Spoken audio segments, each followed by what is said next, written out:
اعوذ باللہ من الشیطان الرجیم بسم اللہ الرحمن الرحیم قال اللہ تعالی فی کتابہ المجید فی سورۃ الشورى قل لا اسألکم علیہ اجرا الا المودۃ فی القربى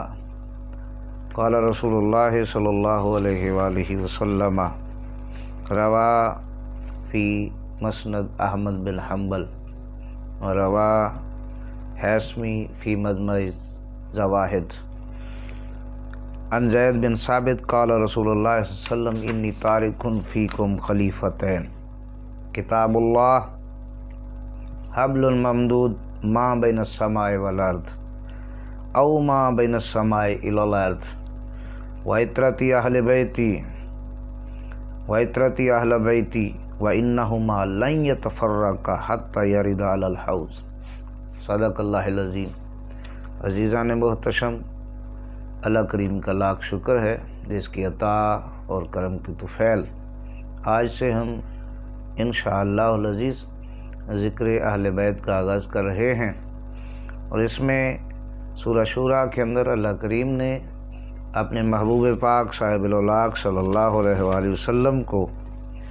اپنی اہل بیت سے مودت کرنے کے لیے امت کو حکم دینے کا اعلان فرمایا ہے، اور اس کی روشنی میں رسول اللہ صلی اللہ علیہ وآلہ وسلم نے ارشاد فرمایا کہ انی تارک فیکم خلیفتین، میں تمہارے لیے یہ تمہارے درمیان دو خلفاء چھوڑے جا رہا ہوں، دو اپنی ذات کے نائب چھوڑے جا رہا ہوں۔ کتاب اللہ ہے، اللہ کی کتاب ہے، اور یہ جو کتاب اللہ ہے وہ رسی ہے زمین اور آسمان کے درمیان پھیلی ہوئی، اور دوسری میری عطرت اہل بیت ہے۔ یہ دونوں ہرگز ایک دوسرے سے جدا نہیں ہوں گے یہاں تک کہ میرے پاس حوض کوثر پر میرے پاس آئیں گے اور مجھ سے ملاقات کریں گے۔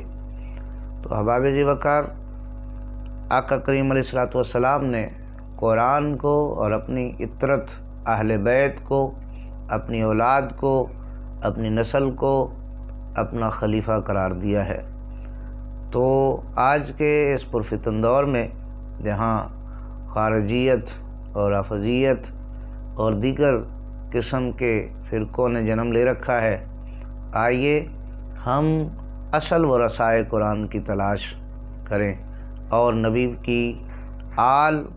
اور اس ذات کی تلاش کریں جن کو نبی کریم صلی اللہ علیہ وسلم نے اپنے خلفاء قرار دیا ہے۔ ایک تو قرآن ہے اور دوسرا حضور کی آل ہے۔ حضور کی آل ہی اصل قرآن کی تعلیمات کی حامل ہے۔ تو دعا ہے اللہ رب العزت ہمیں آل رسول صلی اللہ علیہ وسلم کی پہچان نصیب فرمائے، ان کی معرفت نصیب فرمائے، اور ان کی صحبت، سنگت اور معیت میں زندگیاں گزارنے کی توفیق عطا فرمائے۔